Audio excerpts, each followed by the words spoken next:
إن الحقوق أيها الإخوة لا يتصدق بها أحد، إنما الحقوق تؤخذ بالقوة.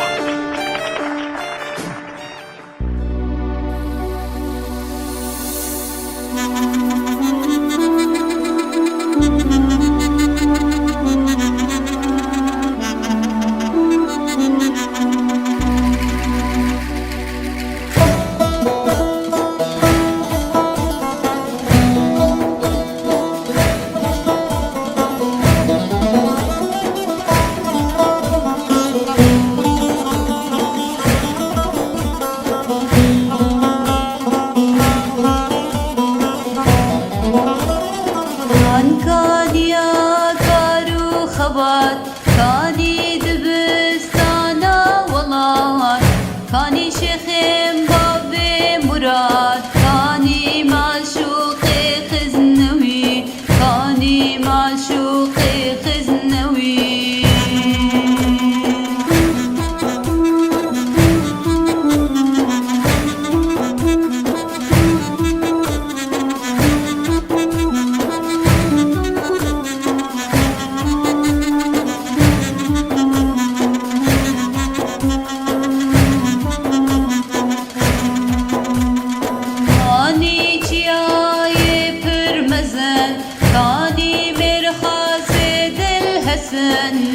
كادنجي خرطومي رجن كاني معشوقي خزنوي كاني معشوقي خزنوي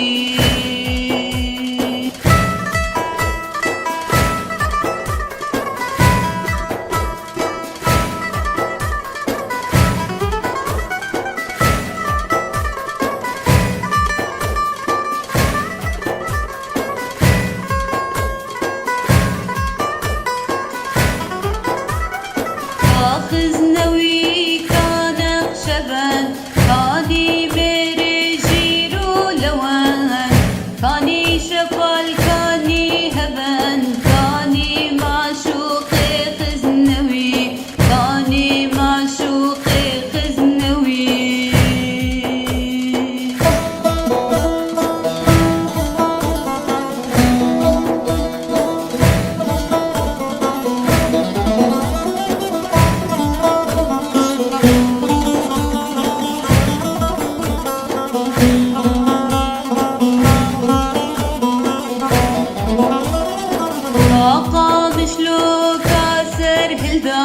كاني فرهاد كاني جوان كاقي برا كاني سوان كاني معشوقي خزنوي كاني معشوقي خزنوي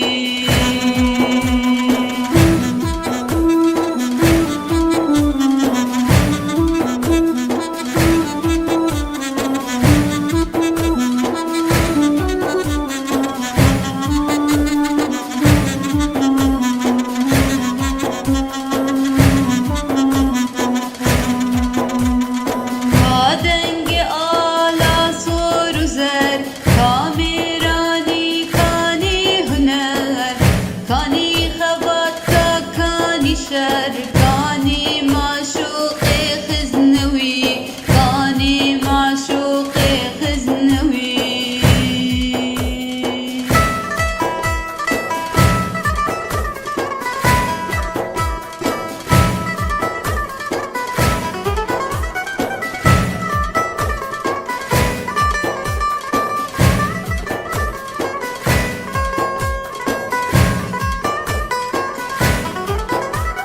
ضايب ويدنجي زلال طابي بشين كاشو نوال سليل ليلين وك غزب بعدن بتشج دلو كذب بطل بزان راس تشب أبروج روجا خزنوي أبروج روجا خزنوي. شهيد الكلمة الشيخ محمد معشوق الخزنوي. إن الحقوق لا يتصدق بها أحد، إنما الحقوق تؤخذ بالقوة. دماء الشهداء يجب أن تكون قطراتهم سقيا لشتلات حقوقكم. لن نسمح بعد اليوم أن تنسوا شهداءكم. إنما الحقوق تؤخذ بالقوة، يجب أن تكون قطراتهم سقيا لشتلات حقوقكم. لن نسمح بعد اليوم أن تنسوا شهداءكم. هذه الكلمات غيض من فيض كلمات وأقوال الشيخ الشهيد معشوق الخزنوي. ولد محمد معشوق الخزنوي في 25 من كانون الأول من عام 1958 في قرية تل معروف، في أسرة دينية معروفة على المستويين الكردستاني والإسلامي. جده الشيخ أحمد الخزنوي الذي أطبقت شهرته الآفاق. درس معشوق العلم على يد والده إلى جانب دراسته الدراسة النظامية في المعهد الشرعي في باب الجابية في دمشق، ومن ثم في المدينة المنورة، لينال شهادة الليسانس في العلوم الشرعية ثم شهادة الدكتوراه من الباكستان. انضم الشيخ إلى رابطة الكتاب والصحفيين الكرد في سوريا مشجعا تأسيسها، وقد صدر له كتاب بعنوان ومضاة في ظلال التوحيد، وله كلام في غاية الإنصاف. فلربما علق الشيخ قائلا عن عائلته: إنها ككل العوائل تجد فيها من يهتم بأمر الدين وآخرين يهتمون بأمر الدنيا، وقد تجد من أفراد هذه الأسرة من يدعو إلى الله خالصا وآخرين يدعون إلى أنفسهم، كما أنك قد تجد فيهم موحدا لا تشوب عقيدته أي شائبة، ولا يرى النفع والضر إلا من الله وحده دون سائر الخلق أجمعين. وفي الوقت ذاته قد تجد فيهم من انجرف وراء تيار الجهالة فاعتكف على قبر من القبور سادنا يتاجر بأموال الناس، أو عاكفا عليه وطائفا به يستمد منه العون والقوة والمدد، وأنى له ذلك فمن ورائهم برزخ إلى يوم يبعثون. شارك الشيخ معشوق في مؤتمرات دولية عديدة، وترأس الكثير من الندوات في أوروبا والعالم، وكان نائبا لرئيس مركز الدراسات الإسلامية بدمشق. يعد الشيخ ظاهرة استثنائية بين طلاب العلم السوريين. الخزنوي كان كبيرا بحجم سوريا كلها، بمسلمها الكردي والعربي، حيث يرى أن الدين هو الأمر بالعدل والإحسان وإيتاء ذي القربى والنهي عن الفحشاء والمنكر والبغي. وهو كردي يرى أن العرب والكرد يشكلان معا وحدة أخوية متكاملة، وأن الكرامة الإنسانية ثابتة لكل بني آدم بتكريم الله له، بغض النظر عن الدين أو الجنس أو العرق أو النسب أو اللون. ومن هنا وجب القيام على الحق والعدل والمساواة، لأن حقوق الإنسان مكفولة لكل فرد ولكل جماعة كما أقرتها الشريعة الإسلامية. عملت العصابة الأسدية على استمالة بعض أبناء القرية لتشويه سمعة العائلة عبر الفرقة الحزبية البعثية التي افتتحوها في بلدتهم، وانضم إليها المختلفون مع آل الخزنوي فقط ليتاح لهم مناوئة آل الخزنوي، وكانوا غالبا ممن وزعت عليهم أراضي الخزنوية نتيجة قانون الإصلاح الزراعي كما تسميه عصابة الأسد. وقد ظهرت للشيخ محمد معشوق مواقف قوية لا سيما بعد انتفاضة آذار عام 2004، عندما قام بدور دبلوماسي من خلال معارفه من الوجوه الكردية وغير الكردية في دمشق، محاولا إطلاق سراح المئات من الشباب الكردي الذي تم اعتقاله على مبدأ الهوية عقب أحداث مباراة كرة قدم بين فريقي الجهاد والفتوة، عندما أمر محافظ الحسكة المجرم بإطلاق النار على المتظاهرين الكرد، ما أدى آنذاك إلى مقتل العشرات من الشباب الكردي وجرح المئات بالرصاص الحي الذي أطلق عليهم. وتبين فيما بعد أن ذلك تم بأوامر من وزير الداخلية علي حمود ورئيس النظام المجرم بشار الأسد. ولا شك أن نظام البعث الحاقد وعلى رأسه الزمرة الأسدية كانت تغذي وتعمق الهوة بين العرب والكرد وتزيد الشقاق بين الطرفين. كيف لرجل يحمل فكرا ألا تتبعه مخابرات الأسد الطاغية كانت تتعقبه منذ مدة بسبب شخصيته المؤثرة ومكانته العلمية والاجتماعية وعلاقاته الواسعة وصراحته في التحدث عن ضرورة إنصاف الأكراد السوريين ودعوته لإبطال القوانين القمعية. تم استدعاء الشيخ محمد معشوق الخزنوي مرات عديدة إلى الدوائر الأمنية الأسدية للتحقيق معه في علاقته بالمطالبات الكردية. لقاؤه في أوروبا ببعض وجوه المعارضة في رحلته الأخيرة إليها جعله يتحسس أنه بات مطلوبا، ما أوجب عليه أن يتخذ التدابير المطلوبة ضمن مدينته، غير أنه لم يفعل. وأثناء أسفاره إلى دمشق كان ينطلق بسيارته وحيدا، فنصبت له مخابرات الأسد الطاغية كمينا في دمشق في 10 من أيار سنة 2015. وعلى إثر اختفاء الشيخ تجمع نحو 10,000 كردي في 21 من أيار في مدينة القامشلي للمطالبة بالكشف عن مصير الخزنوي، ولكن دون جدوى. وبدأت المخاوف على حياة الشيخ تكبر أكثر، لا سيما أن عصابة الأسد لم تتفاعل مع الأمر أبدا. استمر اختفاء الشيخ 20 يوما حتى تواترت الأخبار عن رؤية بعض الأطباء للشيخ في مستشفى تشرين العسكري بدمشق وهو في حالة يرثى لها بين الحياة والموت، وقد أعطي بعض المضادات الحيوية والعلاجات وسط تواجد أمني كثيف في المستشفى، أي قبل يوم واحد فقط من مقتله على يد الأنذال. قامت مخابرات الطاغية بإرسال جثته إلى دير الزور ودفنها هناك من أجل إشعال فتنة بين العرب والكرد. ثم انتشر خبر مقتله في الأول من حزيران 2005، وخرجت على الفور وزارة الداخلية في حكومة المجرم تعلن إلقاء القبض على عصابة مؤلفة من 5 أشخاص قاموا باختطاف الشيخ معشوق الخزنوي من دمشق ونقله إلى حلب ثم قتله. ولفقت مسرحية على عادة الدجالين بأن قاضي التحقيق الأول بدمشق خالد حمود يشرف على كامل التحقيقات مع هيئة الكشف الطبية التي عينها القضاء، نافيا أن يكون قد تم اعتقال الشيخ معشوق من أي جهة أمنية. لقد قتل الشيخ بسبب التعذيب الوحشي الذي تعرض له على يد مجرمي الحقد الطائفي في أقبية الأمن العسكري، والهدف من قتله كان خنق روحه الكبيرة والقضاء على همته العالية ومنعه من تحرير أمته من نير العسف والحقد. سيبقى مقتل الشهيد محمد معشوق الخزنوي وصمة عار في جبين السلطات البعثية في سوريا، ذبحته أيادي الغدر والوحشية والطائفية والحقد في أقبية الأمن العسكري في دمشق. هذا الرجل الذي لم يقترف جرما سوى أنه كان سوريا كبيرا وصادقا، وتكلم بما لم تقبل به أحقاد الطغمة المجرمة المتسلطة على أمتنا، فاحتل مكانة رفيعة لدى السوريين عموما، فما كان من طغمة الأسد إلا أن أنشبت أنياب أحقادها في جسد الشيخ بعد أن اختطفته كلاب الأمن العسكري.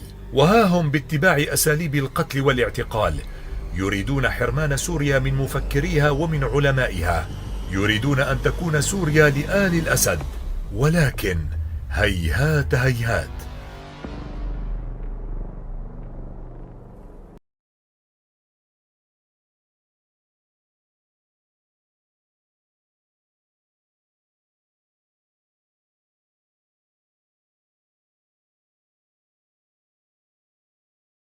وبركاته، ويسعدني أن ألتقي بكم في موضوع جديد عبر هذه الحلقة، وهو الإسلام والعلمانية.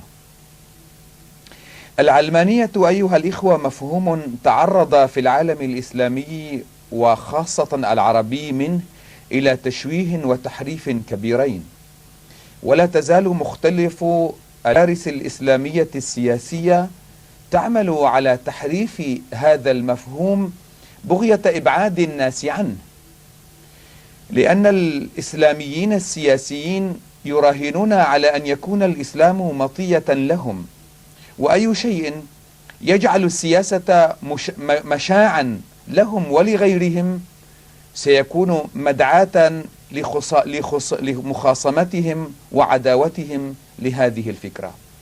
بداية هم يخاطبون المسلمين على أن العلمانية مفهوم غربي مستورد، ولأن كل شيء غربي ليس بالضرورة أن يكون سيئا.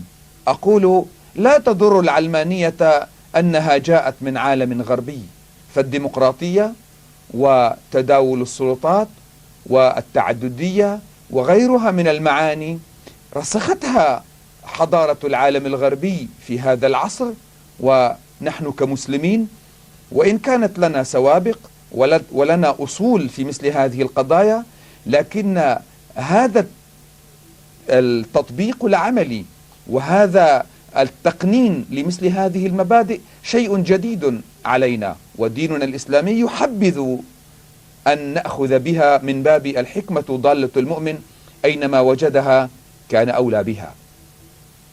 حتى الإسلاميون السياسيون بل حتى المتطرفون نجدهم يتعاطون مع أشياء غربية دون حرج.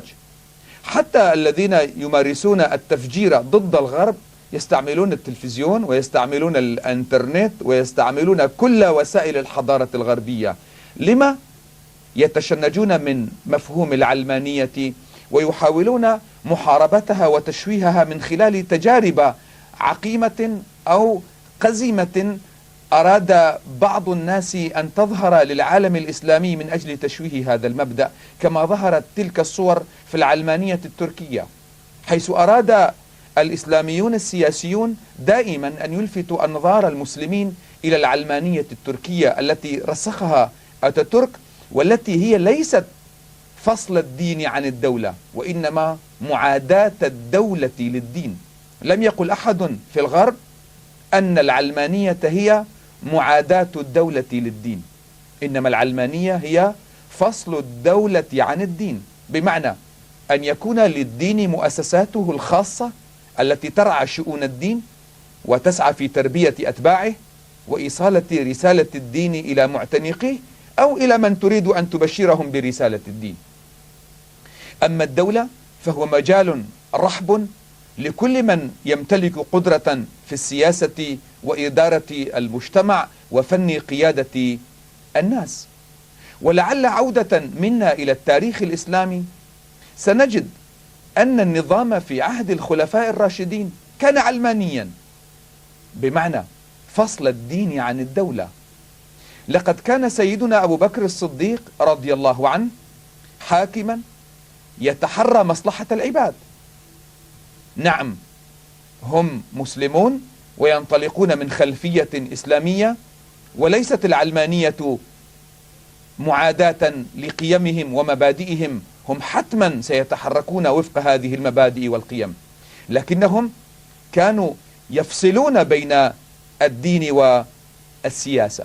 ولذلك كان أبو بكر رضي الله عنه يتعامل مع اليهود ويتعامل مع النصارى في شؤون الدولة، وهكذا سيدنا عمر بن الخطاب رضي الله عنه، وهكذا عثمان، وهكذا علي، ومن سار على نهجهم. كانوا يتعاملون مع المواطنين على أساس كفاءتهم وليس على أساس ولائهم للدين. وهناك الكثير من الكتبة والوزراء والذين أبدعوا في خدمة الدولة الإسلامية والخلافة الراشدة لم يكونوا مسلمين، وقد ظهر ذلك في الدولة الأموية بارزا، وبرز بشكل أكثر في الدولة العباسية. لقد حرص المسلمون دائما على أن يتعاملوا مع الناس على أساس كفاءاتهم وقدراتهم. نعم، قد يكون الرجل مسلما تقيا زاهدا صالحا ورعا، لكنه ربما لا يكون أهلا لقيادة المجتمعات. وقد سأل على عهد النبي عليه الصلاة والسلام مجموعة من الصحابة، سألوا النبي عليه الصلاة والسلام أن يوليهم أمارات أو ولايات، لكن رسول الله صلى الله عليه وسلم كان ينأى بهم عن هذه المناصب، كأبي هريرة وأبي ذر وعمار وأمثالهم كثيرون. لقد كان رسول الله صلى الله عليه وسلم لا يجحفهم حقهم ولا ينزل من مكانتهم الدينية. إن قيادة المجتمعات وإدارة الدولة شيء، وكون الرجل مسلما تقيا هو شيء آخر. ولقد ضرب سيدنا عمر بن الخطاب رضي الله عنه أروع الأمثلة في هذا الميدان، يوم أراد أن يولي رجلا على شؤون الدنيا وهو يجسد قراراته انطلاقا من المبادئ التي تعلمها في مدرسة النبي محمد صلوات الله عليه وسلامه. هذا الرجل العظيم الذي فصل بين الدين والسياسة يوم قال لهم: أنتم أعلم بشؤون دنياكم. عمر بن الخطاب هذا رضي الله عنه يوم أراد أن ينصب رجلا على ولاية سأل أحد الناس عنه، ماذا تعرف عن هذا الرجل؟ قال إنه رجل خير، إنه رجل محسن، إنه رجل صالح. فقال له عمر بن الخطاب رضي الله عنه: هل أنت جاره الذي تعرف مدخله ومخرجه؟ قال لا. قال: هل أنت تعاملت معه بالدينار والدرهم؟ قال لا. قال: هل سافرت معه لأن السفر يظهر معادن الرجال؟ قال لا. قال: لعلك رأيته في المسجد يصلي ركيعات يطيل ركوعهن وسجودهن؟ قال: نعم. قال: اذهب فإنك لا تعرفه. إن عمر بن الخطاب رضي الله عنه بهذه المقولة وهذا القرار يريد أن يبين لنا أن أساس تعاملنا مع الناس وأساس توليتنا للرجال في مناصب الدولة وإدارة المجتمعات ليس هو ركيعات تصليهن في المسجد تطيل ركوعهن وسجودهن، إنها علاقة بينك وبين ربك نمدحك عليها ونحمدك عليها ونتمنى لك القبول بين يدي ربك. لكن أن تقود مجتمعا وأن تدير إدارة وأن تقود جيوشا تحتاج هذه القضية إلى مقومات أخرى. إن من يريد أن يدمج بين الدين والدولة إنما يريد أن يبني علاقة الناس على الولاء، وكثيرا ما فشلت العلاقة على أساس الولاء. في تاريخ الكرد أمثلة وقضايا أنا أريد أن أذكرها ليس طعنا في بعض العشائر، فكل هذه العشائر هي بني عمومتي، وأنا أفتخر بقرابتهم لي وبقرابتي لهم، لكن هذه حقيقة ولا بد أن نذكر أو نعود إلى تاريخنا حتى نستفيد منها الدروس والعبر. في تاريخ الكرد مسألة العتبانية والمحية قضية وقفت عندها كثيرا. يقول المثل أو تقول القصة إن رجلا كان راكبا دابته وقف إلى جانب قرية كردية في منطقة أومريان على نبعة ماء، كانت على النبعة امرأة، طلب منها ماء، فقالت المرأة لها: هل أنت محمودك أم عتمانك؟ احتار الرجل، إنه يعلم أن الناس في مجتمعاتنا تبني علاقاتها على أساس الولاء وليس على أساس الكفاءة والاستحقاق. إذا قال أنا عتمانك فربما المرأة محمودكية، وإذا قال أنا محمودك فربما المرأة عتمانكية، فقال: الأفضل أن أفصل بيني وبين حماري. قال: يا هذه يا أختي، أنا محمودك وحماري عتمانك. قال: إذن إن حمارك سيشرب لأنه من قبيلتنا، لكن عذرا أنت محمودك أنت من خصومنا ولا تشرب. أيها الإخوة، إذا بنينا علاقاتنا مع الناس على أساس الولاء فإن الحمار سيشرب وسيبقى الرجل عطشانا. إذا بنينا أساس علاقاتنا مع الناس على أساس الدين، على أساس الولاء للآخرة، وعلى أساس الولاء للمبادئ التي نعتنقها ونؤمن بها، سيتولى إدارتي مسلم بسيط جاهل، وسأهمش رجلا يزيديا أو مسيحيا ربما يكون عبقريا في مجاله، رجل ربما تعلم غرب مجال الكمبيوتر أو الانترنت، لكنه رجل غير مسلم، إنه مواطن يعيش معي ويحرص على سلامة بلدي، وقد تعلم وبذل سنوات عمره من أجل أن يرفع من سوية شعبي. إذا تعاملت مع الناس على أساس الدين لا على أساس الكفاءة والقدرات، على أساس الولاء وليس على أساس الإمكانيات، وعلى أساس عدم الفصل بين الدين والدولة، إن هذا الرجل الذي هو عبقري في مجاله، ربما في طبه، ربما في هندسته، ربما في زراعته، إنني سأهمشه وسأدفع به جانبا، والمسلم البسيط الذي هو من أبناء ديني والذي هو يشهد معي أنه لا إله إلا الله وأن محمدا رسول الله، وربما تنقصه كفاءات الإدارة والقدرة على قيادة هذا الميدان الذي أوكل به، إنني سأختاره ليكون هذا الرجل قائدا، وبالتالي سيقود من معه إلى الهلاك والتلف والضياع. إنني بكل صراحة أريد أن أقول للناس وخاصة للمسلمين، يجب أن نعود لتاريخنا، إلى تاريخنا، حتى نرى أن إسلامنا قد وضع النقاط على الحروف، ولا بد أن نستنير بهذا التاريخ من أجل أن نستخلص منه العظات والعبر. إننا بحاجة إلى استنفاد كل الفرص، بحاجة إلى الاستفادة من كل الإمكانيات الموجودة في مجتمعنا. إن الذين بنوا علاقاتهم مع الناس على أساس الولاء، أنا مثلا أعلم في إدارات كثيرة في دولنا التي عشناها كان مدير الدائرة أو مدير المدرسة لا يعين إلا إذا كان من الحزب الحاكم. تجده في المدرسة الواحدة 20 مدرس كلهم أكفأ من المدير وأكثر قدرة على إدارة هذه الأكاديمية، ربما فيها 1000 أو 1500 طالب، فيها أكثر من 500 مدرس. المسألة تحتاج إلى كفاءات وقدرة، لكن الذي يعين فقط هو الذي ولاؤه للحزب، هو الذي ينتمي إلى هذا الحزب الحاكم، بينما رجل الكفاءة يهمش.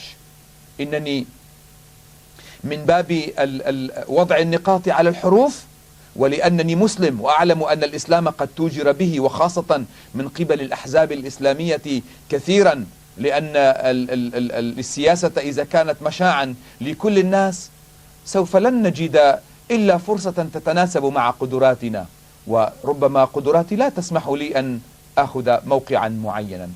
لقد رأيت في الغرب مظاهر كثيرة لفتت نظري بين المسلمين. كنت في فترة سابقة في أوروبا، كانوا يسألونني عن اللحم الشرعي، اللحم الحلال. هذا اللحم الذي نأكله في أوروبا هل هو حلال أم حرام؟ كنت أقول لهم استغلوني واستغلوا هذا الوقت الذي أنا فيه قبل أن أشتري مجزرة، لأنني إذا عدت إلى أوروبا مرة قادمة واشتريت لي ملحمة ومجزرة سأكتب أيضا على باب متجري إن لحمي فقط هو الحلال. أيها الإخوة، إن الإسلام قد سمح لكم أن تتناولوا لحوم كل الناس في أوروبا. طعام الذين قال ربنا طعام الذين أوتوا الكتاب حل لكم، والناس في أوروبا إما يهود أو نصارى، فطعامهم حل لكم. لكن إذا كانت لي مجزرة، محل قصابة، محل لحم، وقلت لكم إن طعام الذين أوتوا الكتاب حل لكم، أنتم 100 أسرة، مثلا 100 أسرة كردية في بلجيكا، من أين تشترون لحومكم؟ أنا محلي ربما لا يكون من حصتي إلا أسرة أو أسرتان، لن أبيع في الأسبوع إلا 5 كيلو أو 10 كيلو.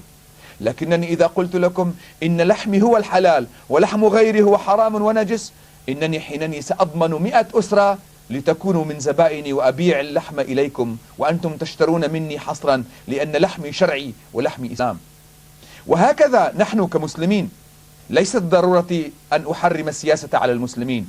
المسلم من حقه أن يقف في السياسة كغيره، من حقه أن يقود إدارة كغيره، من حقه أن يقود مجتمعه كغيره، لكن ليس من حقه أن يختم سلوكه وطروحاته واجتهاداته بخاتم الإسلام، لأنه إذا ختم سلوكه واجتهاداته وآراءه السياسية بخاتم الإسلام يعني ذلك إقصاء للآخرين.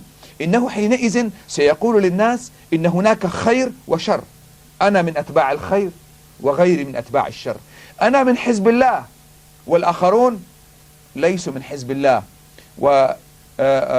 وليسمح لي إخوتي اليزيدية إذا قلت لهم إن الآخرين ربما يكونوا من حزب يقولون ميرك، يعني أنا لا أريد أن أذكر اسمه مراعاة لمشاعري، لكنهم بالتأكيد عرفوه.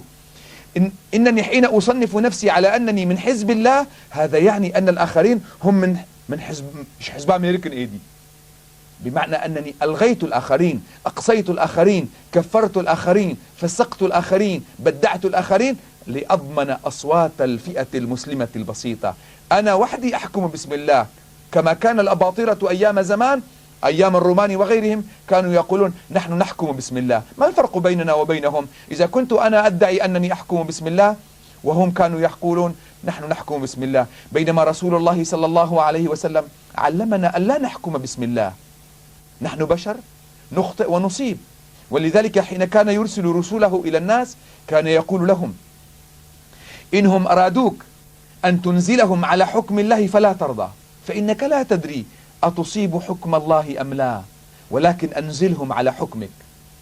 وهذا ما نتعرض له في مشاكلنا، مثلا في قريتي أو في منطقتي تحصل مشكلة، تخطف امرأة، يقتل رجل، يأتون إلى الشيخ ويقول لنا يا شيخ احكم بالشرع، اليد التي تقطعها الشرع لا تدمي، والشيخ يسكت، لا يقول لهم يا ولدي أنا لا أحكم بالشرع، أنا رجل ربما أحكم بالخطأ. ورسول الله صلى الله عليه وسلم كان يقول إنما أنا بشر ولعل بعضكم وإنكم تختصمون إلي ولعل بعضكم ألحن بحجته من بعض فأقضه على نحو ما أسمع، فمن قضيت له من حق أخيه فلا يأخذه فإنما أقطع له قطعة من النار. رسول الله يقول أنا أحكم بنفسي وبرأيي واجتهادي ولا أحكم بناء على أمر الله.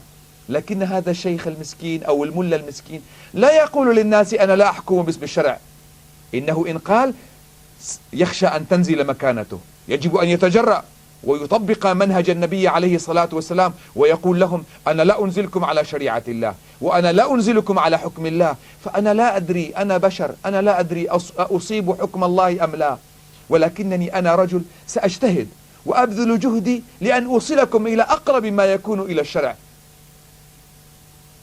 هكذا أريد بالعلمانية. ليست العلمانية ما يريده الناس أن يغرسوه في أذهانكم بمعنى معاداة الدولة للدين. هناك الكثيرون أنا التقيت بهم قادة أوروبا مسيحيون يدخلون الكنيسة ويسمعون لموعظة القس ويتباركون بالكنيسة ولهم أيام كغيرهم يدخلونها بمعنى أنهم مؤمنون حسب ديانتهم، لكنه لا يأخذ دينه إلى البرلمان، لا يأخذ دينه إلى وزارة الخارجية، ويتعامل مع المواطنين جميعا على أساس أنهم مواطنون. ومع الأسف نحن كمسلمين نسينا أن رسول الله صلى الله عليه وسلم هو أول من جنب الدين عن المواطنة. يوم دخل المدينة المنورة وقع وثيقة المدينة، وهي الوثيقة التي يجب على المسلمين أن يفتخروا بها. نحن أول من فصل الدين عن الدولة، أول دولة أقيمت على وجه الأرض دولة دينية أقيمت على أساس غير ديني هي دولة المدينة المنورة. بناها رسول الله وهو رسول الإسلام وهو حامل رسالة الدين، بناها على أساس غير ديني يوم وقع اتفاقية المدينة بين الأوس والخزرج وهم مسلمون وبين يهود المدينة ومشركيها وبقية العرب ممن يلوذ بهم وهم كانوا مشركين. يوم قال النبي عليه الصلاة والسلام إن محمدا ومن معه من الأوس والخزرج ويهود المدينة هم أمة دون من سواهم. إنني حين أدعو إلى العلمانية بمعنى فصل الدين عن الدولة أقصد منها إحياء وثيقة المدينة لنتعامل مع المواطنين كما هم مسلمين، مسيحيين، يزيديون، بغض النظر عن عقائدهم، هم أحرار في عقائدهم، لا إكراه في ديننا. يقول ربنا سبحانه وتعالى وقل الحق من ربكم فمن شاء فليؤمن ومن شاء فليكفر.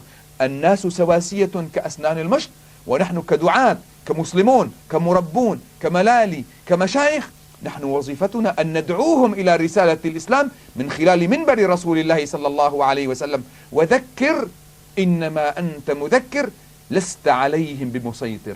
ليس المطلوب أن يكون الملا أو الشيخ رئيس مخفر أو ضابط أمن أو رئيس دائرة أمن سياسي يقود الناس إلى المسجد بالسيف والإكراه. إن إلينا إيابهم، هكذا يقول الله، يسحب الصلاحيات من رجال الدين الإسلاميين. أصلا لا يوجد عندنا مبدأ أو فكرة أو مصطلح رجال دين.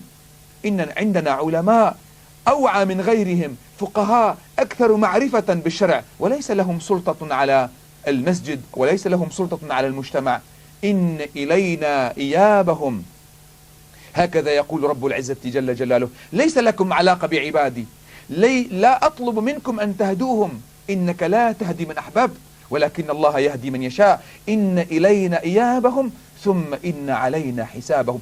أنا أتكفل بمحاسبة عبادي، أما على الأرض في السماء يقول الله أنا وعبادي سنتحاكم ونتحاسب، وأنا سأغفر لهم كل شيء أو كل شيء قابل للمغفرة إلا الشرك.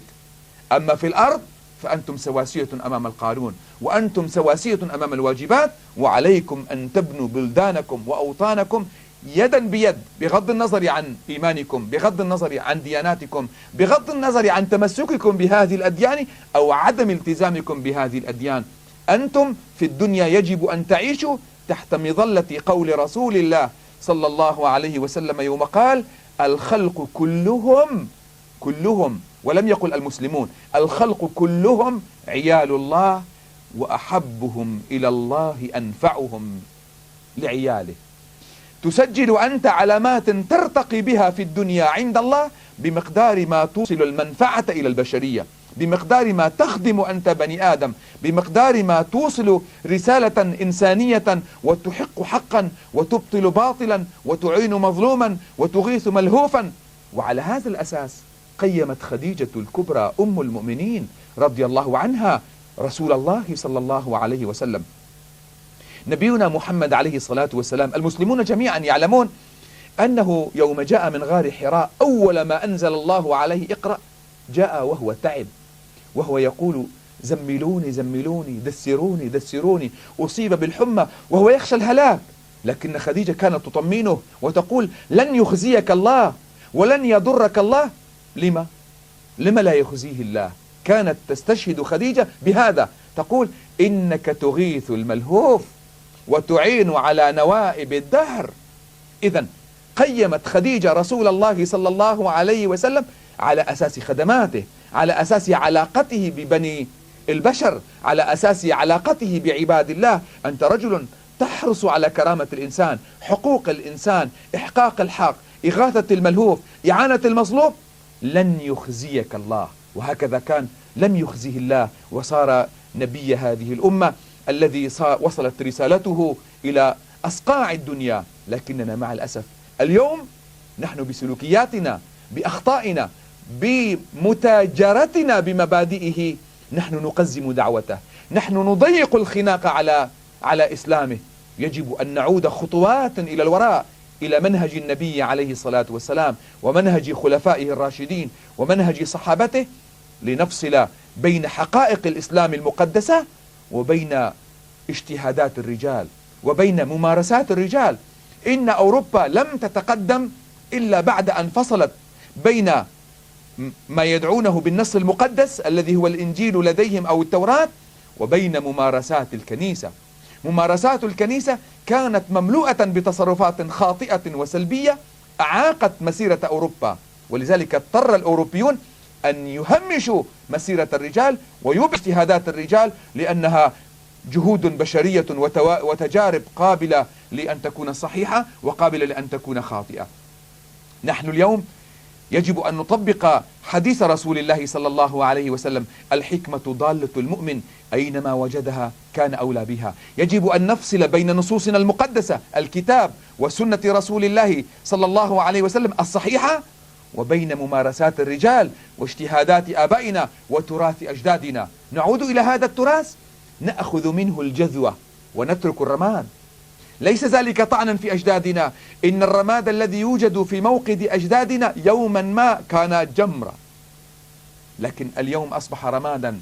يجب أن نوقد جمرات على جمرات أجدادنا، لنوقد شعلة تضيء الدرب أمام هذا الجيل الذي يراهن علينا، لنضيء الدرب أمامه بعلم ونور، نبني المستقبل معا من أجل أن تنهض أممنا التي أصبحت متأخرة، وبيننا وبين الأمم المتقدمة بون شاسع. يجب أن نستنهض كل الطاقات من أجل أن نضعها، الملتزمة دينيا وغير الملتزمة دينيا، يجب أن نستنهضها ونجعلها في خندق واحد يدا بيد، من أجل أن نبني هذا البلد وهذا الوطن وهذه الأمة، ونلحق بركب الأمم المتحضرة. كفانا متاجرة بالمبادئ والقيم، وكفانا عبثا بها، وكفانا عودة إلى عهود الظلام التي سادت أيام الدولة العثمانية، بل حتى في أيام الدولة العباسية والأموية لم تكن هي خيرة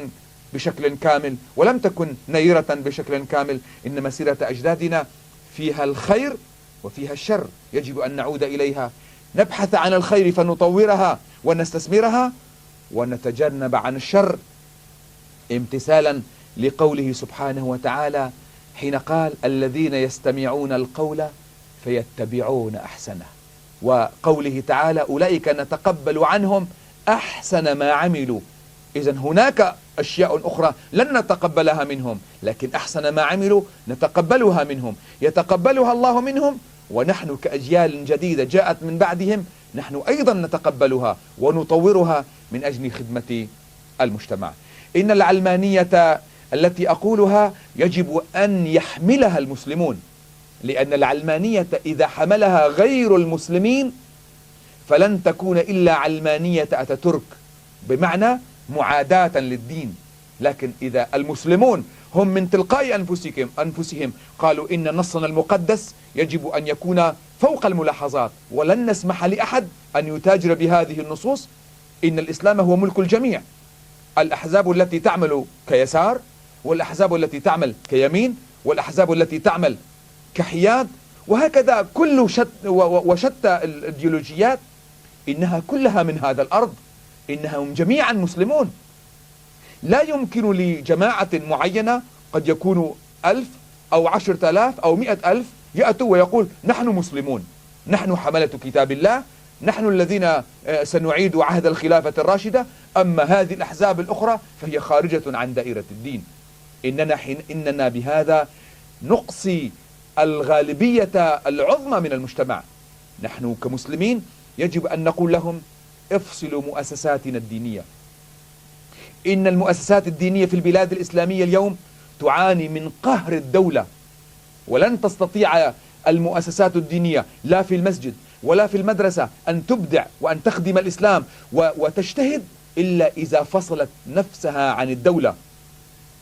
الكنيسة اليوم تتحرك بكل حرية، والسياسيون أيضا يتحركون بكل حرية.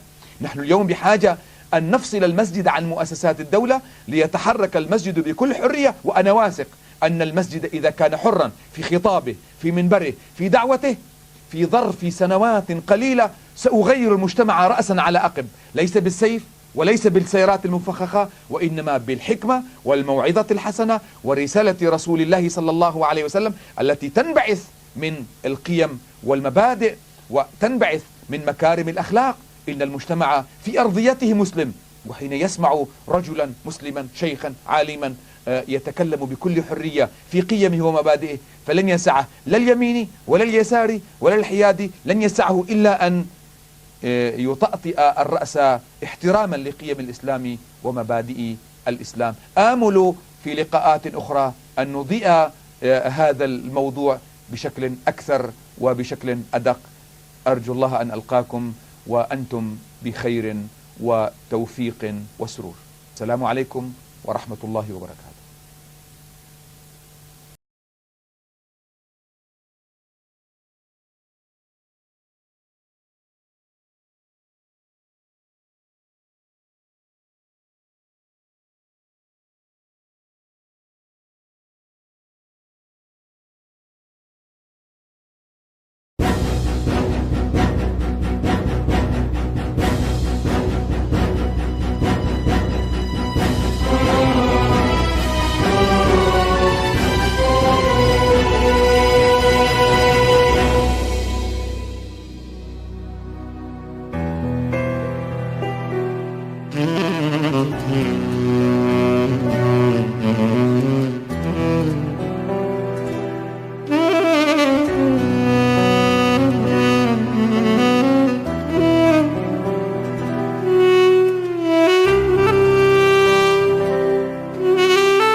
ای شهید شهید ای ربر شهید ام تفدی بونا شگر تو مری ای شهید شهید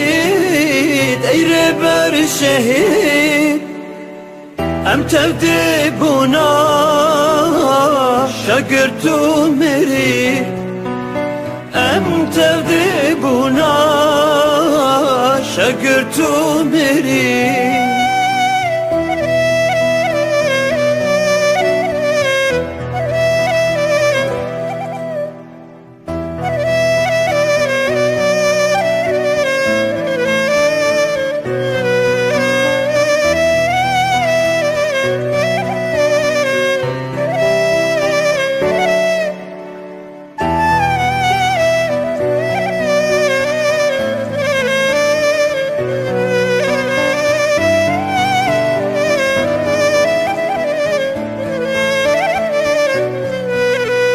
تنوكر شوبا كل شيء صعيد قاضي محمد برزاني حقي تنوكر شوبا كل شيء صعيد قاضي محمد برزاني حقي اي شهيد شهيد اي ربر شهيد ام تبدي بنا شقرت مري ام تبدي بنا شقرت مري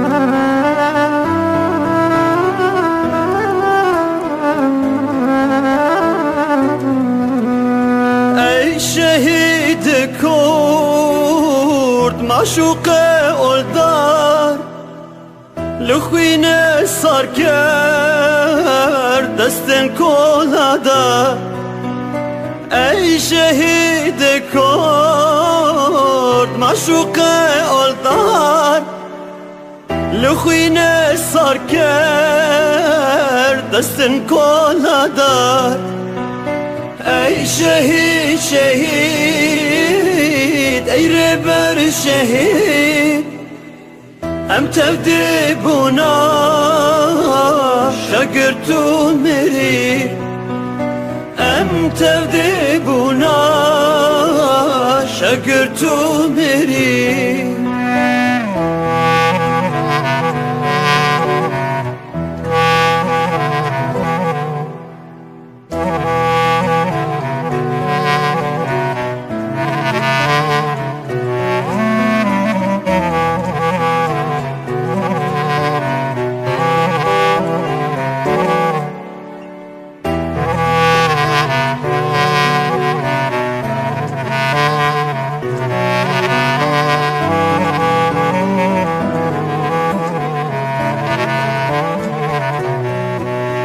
ريتشك نوتا دا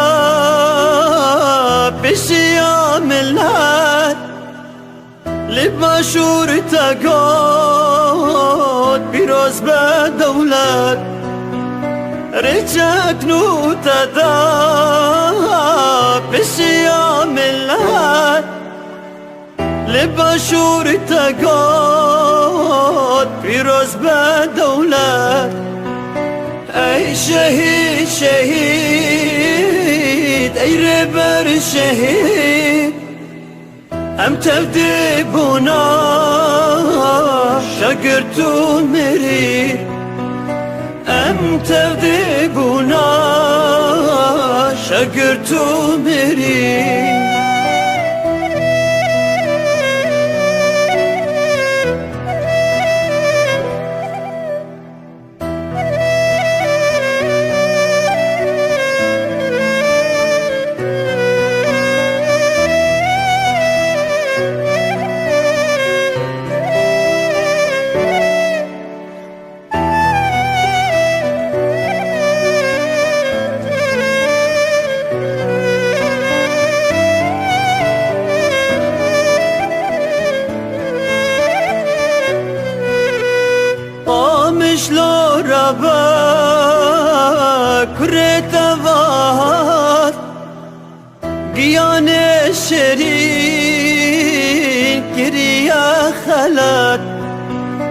قامش لورابا كريت بهار ديان الشرين كريا خلا اي شهيد شهيد اي ربر شهيد ام تذبنا شقرتو مري ام تذبنا شقرتو مري